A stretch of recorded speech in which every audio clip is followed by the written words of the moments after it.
Cumprimento a amada igreja com a paz do Senhor, amém?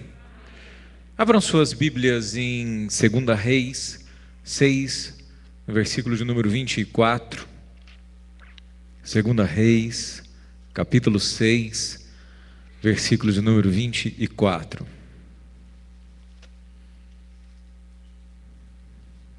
Livro de Reis, segundo livro de Reis, capítulo 6, versículo de número 24.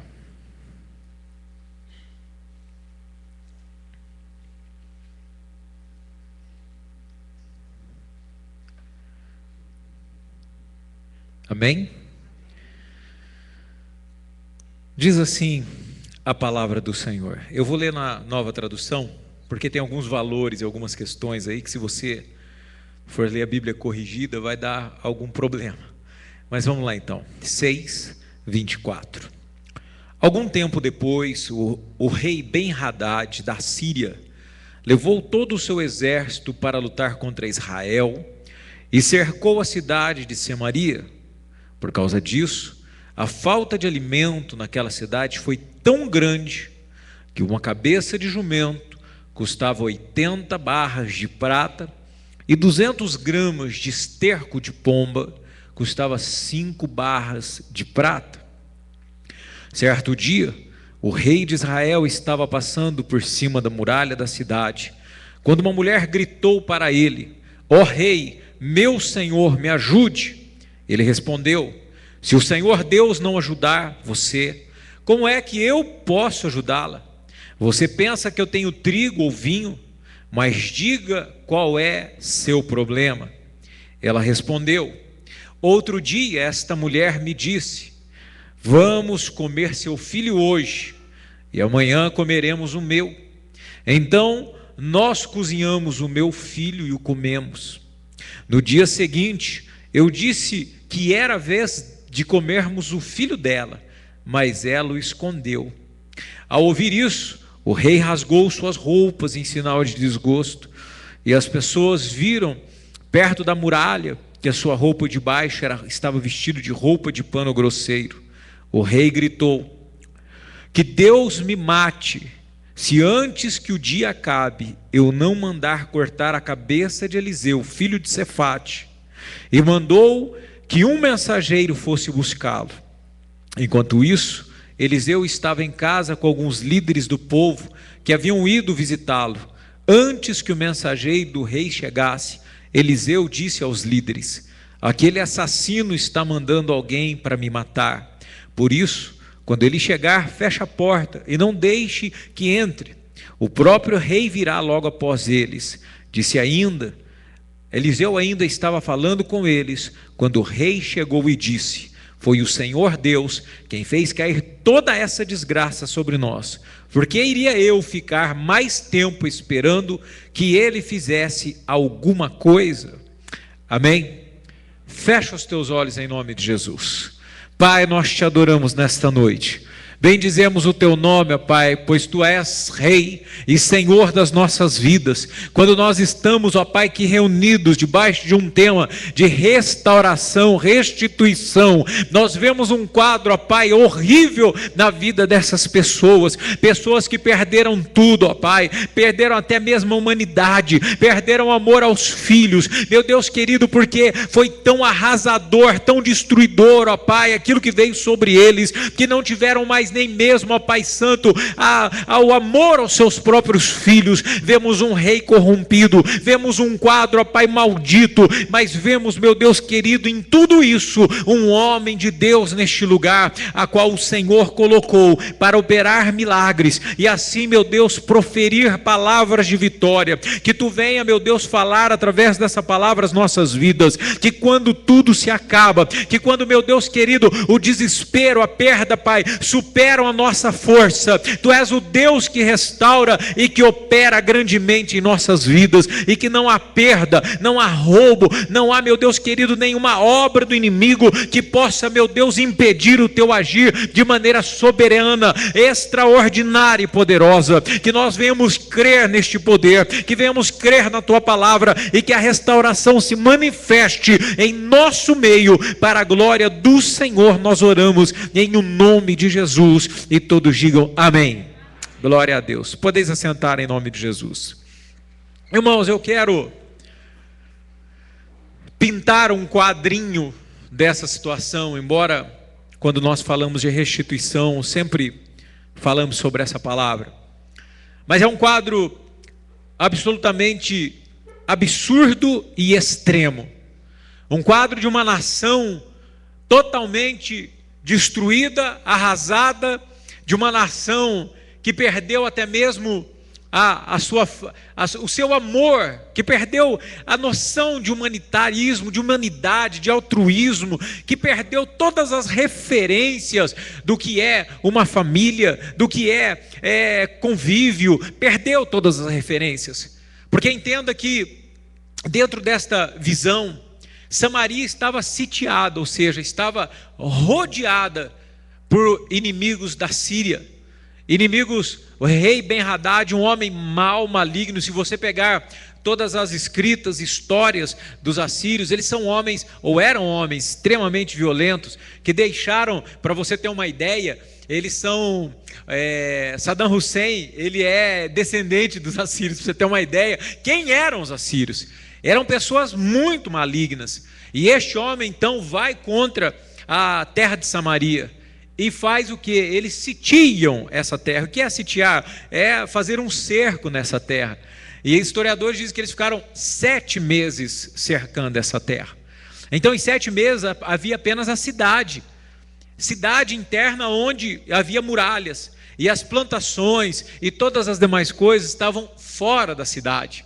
De maneira que eles começaram a não ter mais comida. Era uma forma do rei assírio Ben-Hadad fazer com que este povo se rendesse, se entregasse, abrindo as muralhas e abrindo as portas do seu forte, porque a fome é braba. E aí era uma maneira, cortavam a água, enfim, já falei isso. Mas eles estavam durante 7 meses, então eles não tinham mais alimentos, eles não tinham mais meios de sobreviver. E a fome foi apertando e apertando e apertando, porque o rei de Samaria era um rei que infelizmente não servia a Deus, ele era tido como alguém assassino.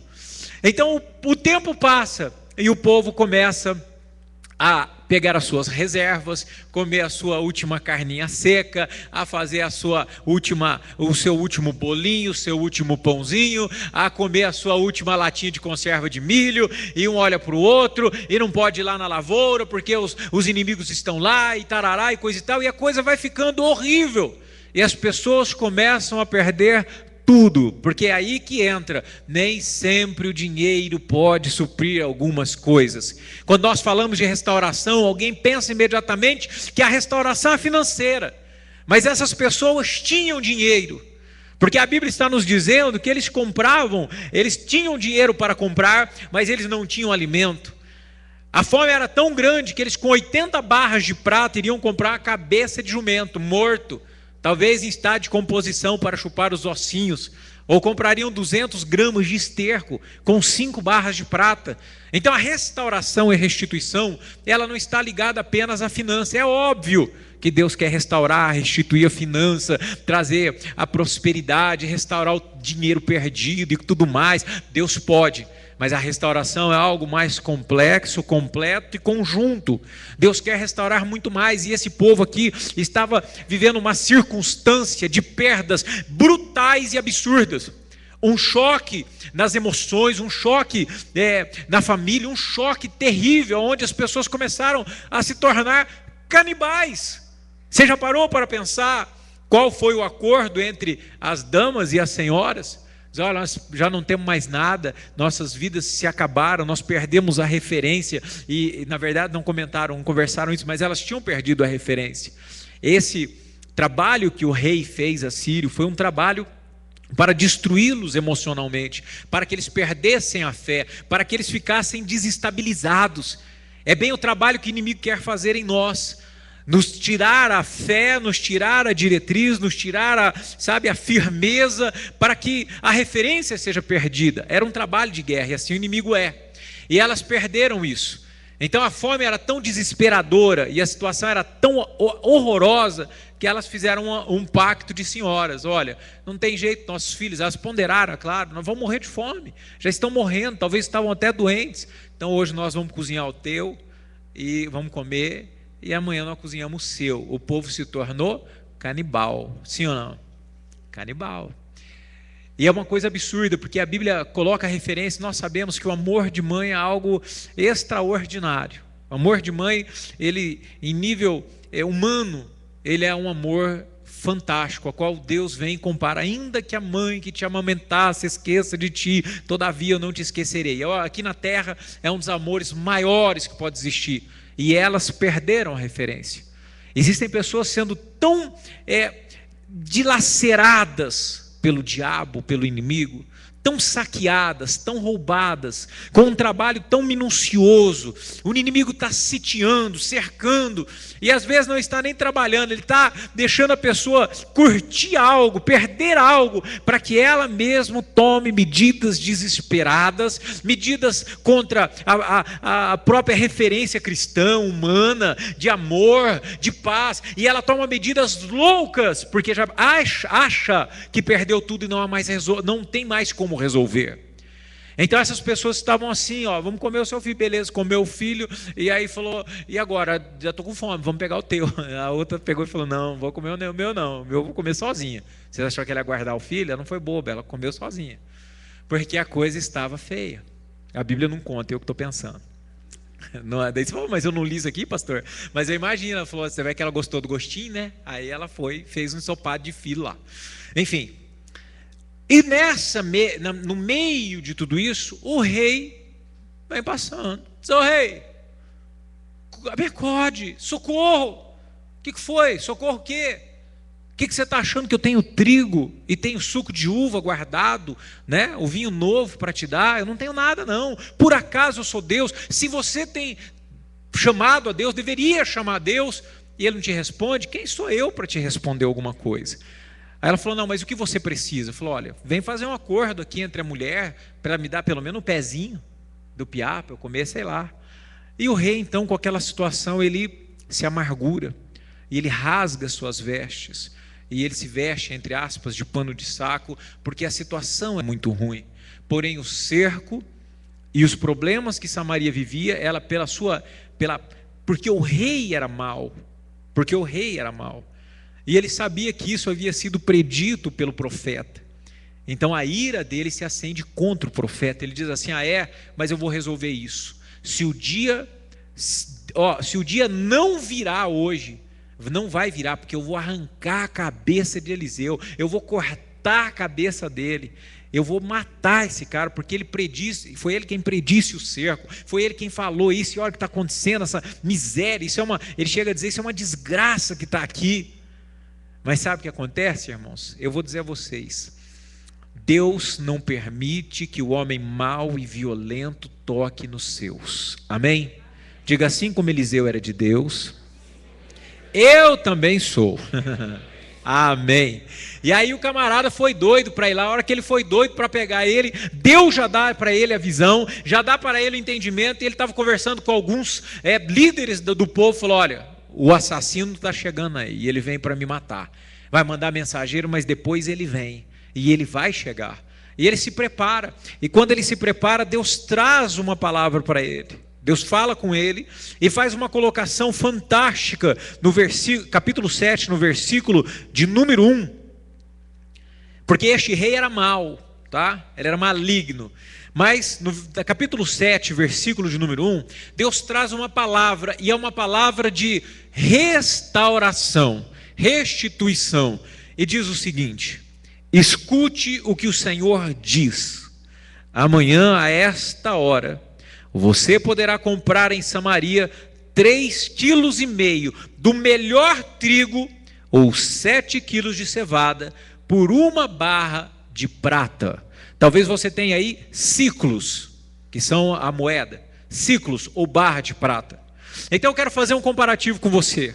Antes, porque isso aqui era apenas uma palavra, ele estava profetizando algo, ele estava pela fé e pela direção de Deus dizendo que haveria uma restituição, aonde se comprava anteriormente uma cabeça de jumento em decomposição por 80 barras de prata, e se comprava 200 gramas de esterco, perdão da palavra, de cocô de passarinho, por 5 barras de prata. Você está entendendo o que é isso?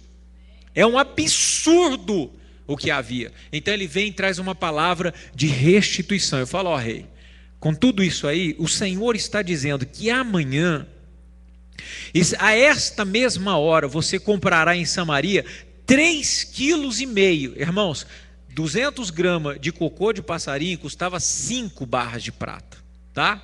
5. E a profecia de restauração era que Deus traria 3,5 kg de trigo ou 7 quilos de cevada por 1 barra de prata. Amém? Diga, isso é restituição. Diga, isto é milagre. Agora nós temos alguma questão nisso, porque ele lançou uma palavra de restauração tão absurda, tão maluca, tão insana, tão longe da realidade, tão longe da realidade, que as pessoas, quem estava em volta olhou para ele e falou, rapaz, o homem está afetado mesmo, está faltando açúcar no sangue, e ele está falando uma besteira dessa, porque as pessoas vêm à igreja, e aí um irmão está pregando, o outro está falando, o culto está dizendo, Deus vai fazer isso, o louvor está profetizando, e dizendo, Deus vai restaurar, Deus vai trazer, Deus vai mudar, e a pessoa diz, vai, né, não sei quando, mas vai, um dia vai, não sei, isso é muito difícil, e aí se manifestam os incrédulos, porque aqui ele tinha dado apenas a palavra. Quando você vem à igreja, você não leva nenhum documento assinado, você não leva nenhum papel, nada materializado. Por isso a fé se manifesta no invisível, e ela é pela palavra de Deus. E a palavra de Eliseu foi essa: amanhã vai ter comida aí na porta. E ele disse, o melhor trigo estará à porta de Samaria. E aí nós temos dito todo dia, Deus vai trazer a melhor bênção à tua vida, o melhor trigo à tua vida, o melhor trigo à tua família, melhor bênção em teu trabalho, melhor bênção em tua saúde, melhor bênção em teus filhos, teu casamento e coisa e tal. E muita gente diz, mas está tão feia a coisa que isso aí não vai acontecer. E declaram, como nós vamos ver agora no verso de número 2, o ajudante pessoal do rei disse a Eliseu. Esse ajudante pessoal aí tem a tradução também, o oficial a qual o rei se apoiava, ou o braço do rei a qual se apoiava. Este homem, a qual não tem um nome aqui, ele era de tanta confiança do rei, ele era o braço direito do rei, por isso estava com o rei. E quando ele ouve essa palavra, ele olha para Eliseu e diz o seguinte: mesmo que o Senhor Deus abrisse janelas nos céus e fizesse cair trigo e cevada, isto nunca poderia acontecer. Na tua tradução ele deve dizer assim, porém o capitão cujo braço do rei se apoiava, respondeu ao homem de Deus, ainda que o Senhor fizesse janela no céu, poderia acontecer isso? Respondeu Eliseu, tu o verás com os teus olhos, porém não comerás. Diga assim ao incrédulo, o que não tem fé, poderá ver, mas não poderá ter a restituição. Fala, teu irmão, entendeu? É engraçado quando se lança uma palavra de vitória, uma palavra de restauração, uma palavra de virtude, de poder.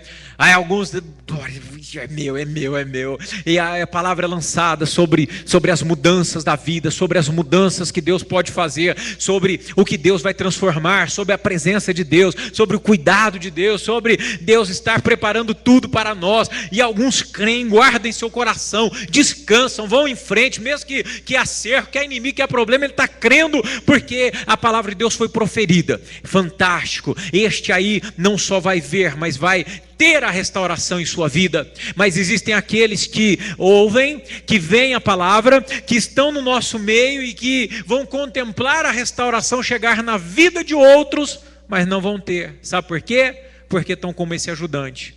O quê? Mudar a vida desse infeliz? Isso aí, rapaz, isso é fim de fila. Esse cara aqui, isso é dinheiro perdido, isso aí é curva de rio, ninguém restaura, ninguém muda. O que é esse problema na tua família? Ninguém mais vai arrumar em tua vida. Esquece, parte para outra, é problema, não tem jeito.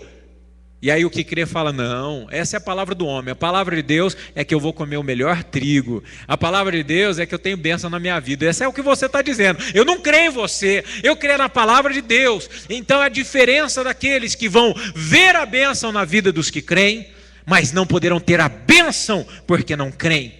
Ele disse e falou e questionou. E disse assim, rapaz, nem que, era tão incrédulo e infeliz, tão incrédulo que nem que Deus abriu uma janela nos céus e derramar um caminhão basculante de trigo e de cevada, vai poder acontecer o que você está dizendo. Não há meios disso acontecer. É o retrato, é a foto do incrédulo, é a foto do homem e da mulher que não creem em Deus, que ouvem a palavra do profeta, que ouvem Deus ministrar, que ouvem Deus falar, mas tudo é motivo de incredulidade, tudo é motivo de não crer, tudo é motivo de duvidar, tudo é motivo de não aceitar. Então o profeta diz, você vai ver com os teus olhos, mas você não vai poder comer. E sabe, nessa noite a palavra de Deus para você é o seguinte, você vai ver com os teus olhos e você vai usar da bênção que Deus vai te dar, em nome de Jesus, porque você não é incrédulo, você vai crer, mas a palavra de Deus é essa, muitos verão, e alguns verão em sua vida as coisas acontecerem, mas não poderão ter a mesma bênção, porque não creem. É engraçado, alguns dizem, meu Deus, como é que pode, esse cara é abençoado, a família é abençoada, ele é abençoado, ele está vivendo um cerco terrível, o inimigo está em volta dele, está ao redor dele, persegue, luta, e ele está feliz, ele está com Deus. O que será? É porque ele crê na palavra de Deus, então ele está tranquilo, ele sabe que a restauração vem, ele sabe que é um Deus que luta, é um Deus poderoso, é um Deus que faz grandes coisas. Mas a palavra veio e foi dura, porque ele disse que ele não comeria daquilo lá, porque ele morreria. Mas vamos adiante. Agora digo para o seu irmão, Deus opera a restituição de modo improvável, impossível, absolutamente indescritível. Aleluia. Deus pode operar a restituição e a restauração de uma maneira a qual nós jamais, com a maior capacidade intelectual, em reunião, em meditação, pudéssemos imaginar que viria. Deus não precisa de fórmulas bem feitas, Deus não precisa de coisas absolutas, Deus não precisa de matemática, Deus não precisa, da razão para fazer as coisas. Deus gosta de fazer o absurdo para nos surpreender e para que nós tenhamos certeza que a restauração veio de suas mãos, amém? Para não ter aquele negócio, não, é porque eu sou inteligente, eu até sei, porque eu sou bom mesmo. Ah, não, veio porque é o seguinte, porque, eu falei aquela palavra que eu falei definiu, aquele negócio que eu fiz definiu. Não, Deus não gosta disso. Deus gosta de fazer o improvável, o absurdo e o extremo, para saber e você dizer assim, olha, só o Senhor é Deus, Ele é que operou. Como que pode um negócio desse acontecer? Como que Deus manda essa bênção das mãos dessa pessoa? Como Deus abre essa porta de maneira absolutamente impossível e improvável? Só pode ter sido Jesus, amém? Fala para o teu irmão, a tua restituição virá das mãos do improvável e do impossível. Você crê? Diga amém. Amém. Vai vir de uma maneira maluca. Você está esperando uma resposta de restituição de um homem? Está esperando a resposta de restituição do governo? Está esperando a resposta de restituição de um processo? Deus não quer fazer isso. Ele pode até dar, porque Ele faz. Mas Deus quer fazer de uma coisa que você fala, não acredito. Amém? Vamos embora.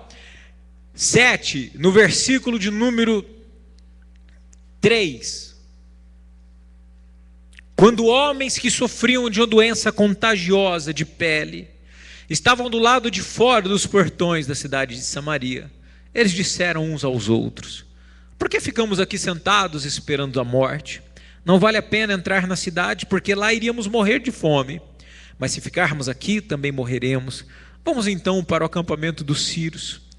Se eles nos deixar viver, ficaremos vivos. E se nos matarem, bem, nós já vamos morrer de qualquer jeito. Aí você tem outra tradução que eram homens leprosos.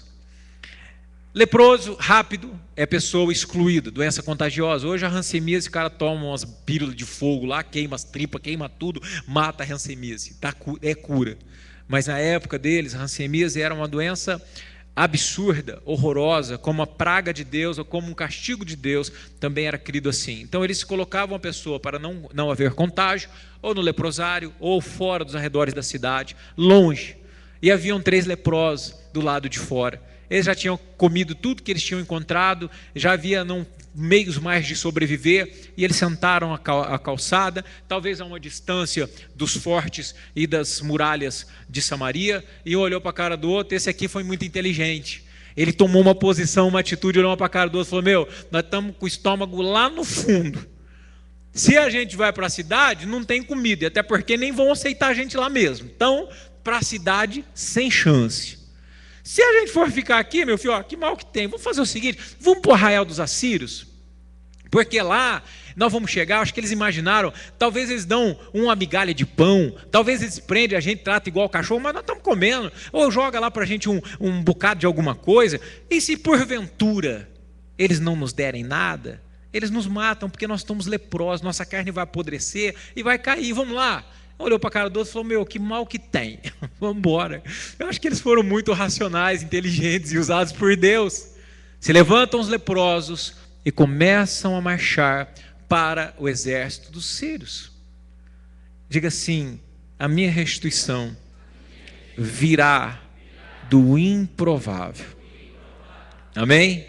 Então vamos lá, versículo de número 5. E assim, quando começou a escurecer, eles foram até o acampamento dos sírios. Porém, quando chegaram, não havia ninguém lá. Deus havia feito que os sírios ouvissem um barulho que parecia um grande exército, com cavalos e carros de guerra. Então eles pensaram que o rei de Israel havia pago os reis dos heteus e dos egípcios e os seus exércitos para os atacarem. Por isso, ao anoitecer, os sírios haviam fugido para salvar a sua vida, abandonando as barracas, os cavalos, os jumentos e deixando o acampamento como estava. Diga glória a Deus. Até aí beleza, quem conhece a história já sabe, mas para quem não conhece, quando eles se levantam, leprosos, fracos, abandonados, homens doentes, de maneira horrorosa, quando eles definem ir para o arraial, Deus começa a fazer um grande milagre do improvável, do absurdo, do extraordinário, do magnífico, das coisas grandes de Deus, e usam os pós dos pés daqueles homens para se transformar em um grande barulho. 3 homens fazendo barulho de carros, cavaleiros, carruagens, homens, exércitos, uma grande algazarra. Eram 3, mas não eram 3 apenas, eram 3 que estavam indo pelo poder de Deus. Deus estava usando eles, e eles começaram a escutar, olhou para a cara do outro e falou: rapaz, o rei, ele na verdade contratou os heteus e os egípcios para nos atacar, como se fosse exército de aluguel. Vamos salvar a nossa vida. E saíram correndo. Irmãos, eu vejo uma primeira restituição tremenda e poderosa. Primeiro, vitória sobre os inimigos. Você não precisa de grande força, você não precisa de grande intelecto, você não precisa de grande armamento, você não precisa de grande, exército para vencer inimigo. Os 3 leprosos, se Deus agir, vence. Gente fraca igual nós, seres incompetentes, incapazes, insignificantes, quando Deus age por nós, exército tem que sair correndo. Amém? Aí eles chegaram lá. Quando eles chegam lá, no versículo de número 8, perdão, era 4 homens, né? Eu tinha pulado um aqui. Quando os 4 homens chegam ao acampamento, entram numa barraca, comeram, beberam, e havia o que havia ali, pegaram prata, ouro, roupas que acharam. Depois saíram e esconderam tudo, e voltaram, entraram em outra barraca, fizeram a mesma coisa, mas então disseram: nós não estamos agindo bem, temos boas notícias e não devíamos ficar calados. Se esperarmos até amanhã para contar, certamente seremos castigados. Vamos agora mesmo contar isso lá no palácio. Então veja, quando eles chegaram lá, os assírios foram tomados por assalto e pavor e medo, porque Deus opera isso em nossos inimigos. Quando o inimigo vem contra você e você tem fé, mesmo que está aparecendo tudo que está rodeado por inimigo, Deus levantará poderoso e colocará terror para seu inimigo tremer e correr disparado. Então eles deixaram tudo. E aí o que aconteceu? Como ele era uma nação muito rica, tinha lá roupa, comida, ouro, prata. E os leprosos, meu filho, encheram a pança. Só que eles tiveram medo. Falou, pegaram as coisas e levaram para o meio do mato. Falou, vai que esses caras voltam. Foram para lá, algum lugar, eles não sabiam ainda. Então eles foram, viram que eles não voltavam, foram para outra barraca, um olhou para o outro e falou, rapaz, comi tanto, e você comi também. Eu nem aguento falar. Mas é ruim a gente ficar aqui. O povo está morrendo de fome. Vamos lá contar para o rei. Irmãos, em resumo da história, eles foram contar para o rei, chegaram até ele, apresentaram a situação, o rei de imediato não acreditou, mas enfim, eles acabaram vendo isso, que havia realmente, essa história era verdade. Mas no versículo de número 13,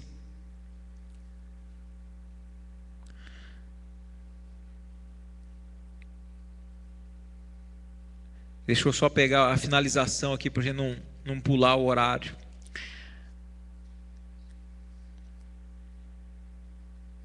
No versículo número 15. Foram após ele Jordão, e todo o caminho estava cheio de roupas, objetos, os sírios, porque apressados lançaram fora, voltaram os mensageiros a anunciar ao rei. Então saiu o povo e saqueou o arraial dos sírios. Assim houve uma medida de farinha por quanto aí? Um ciclo, e 2 medidas de cevada por um ciclo, conforme a palavra do Senhor. A restituição aconteceu baseada em uma palavra. Amém, irmãos?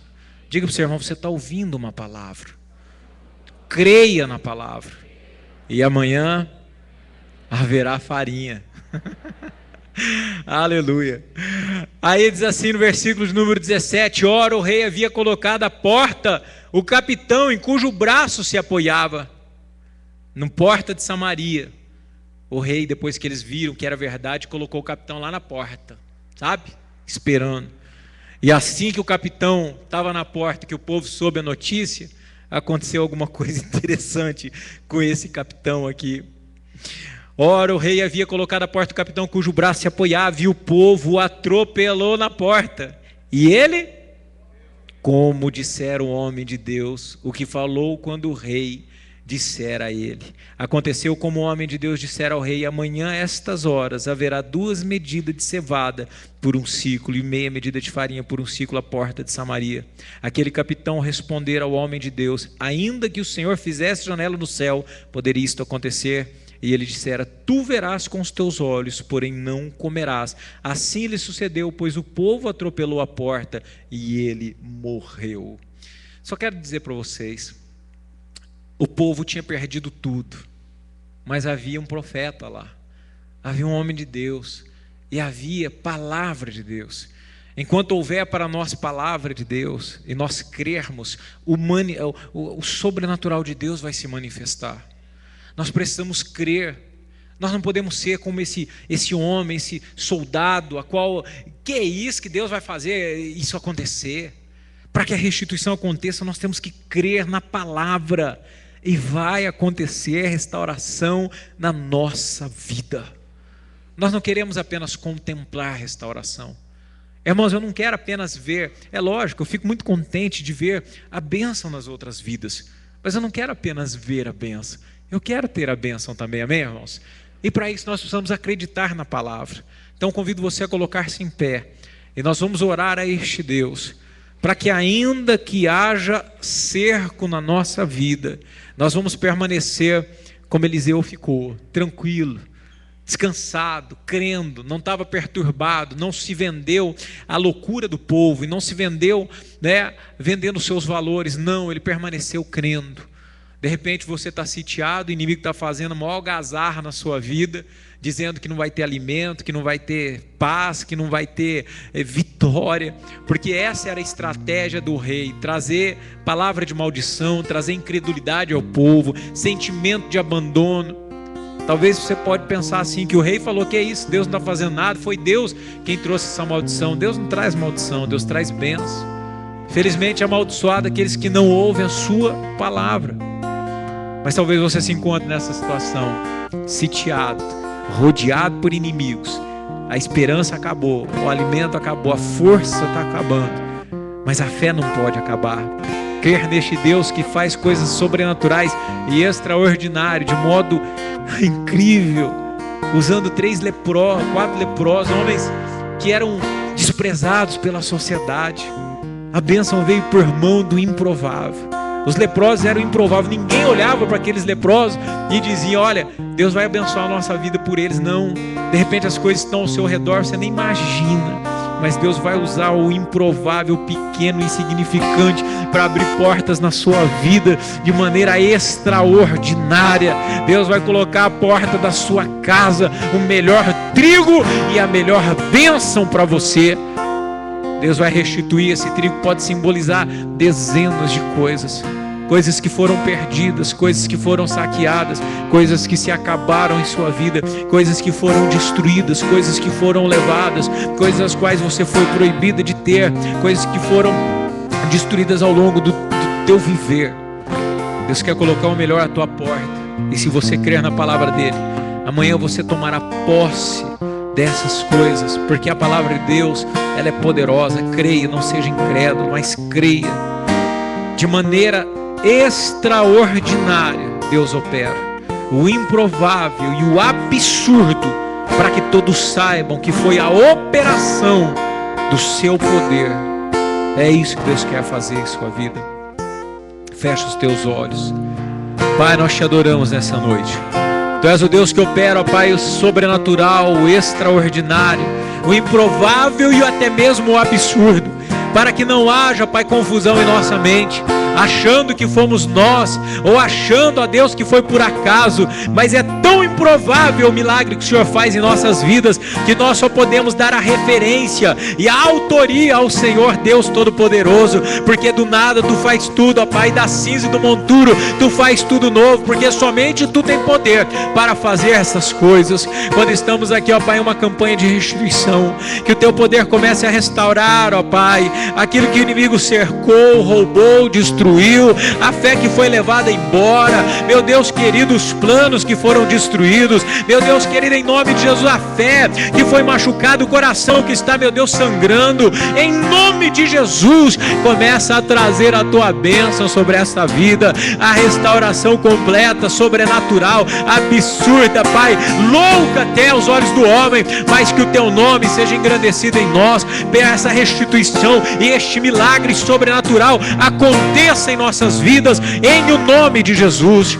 Cobre-nos com o Teu precioso sangue, ó Pai, e nos dirige de maneira, Pai, fantástica e extraordinária. Queremos ver os Teus milagres, sim, ó Deus. Restaura, Pai, aquilo que foi tomado, restaura, Pai, aquilo que foi roubado e saqueado, em o nome de Jesus, e dê paz ao Teu povo, dê fé ao Seu povo, para que permaneça andando neste caminho, andando, Pai Santo, olhando as Tuas palavras e o Teu querer. Pai, nós consagramos a Ti as nossas vidas e cremos, ó Pai, na restauração absoluta de todas as coisas para o louvor do Teu nome. Assim nós oramos agradecidos em nome de Jesus, e todos digam glória a Deus e aplaudam o Senhor da restituição. Aleluia. Louvado e engrandecido seja o nome do Senhor. Glória a Deus.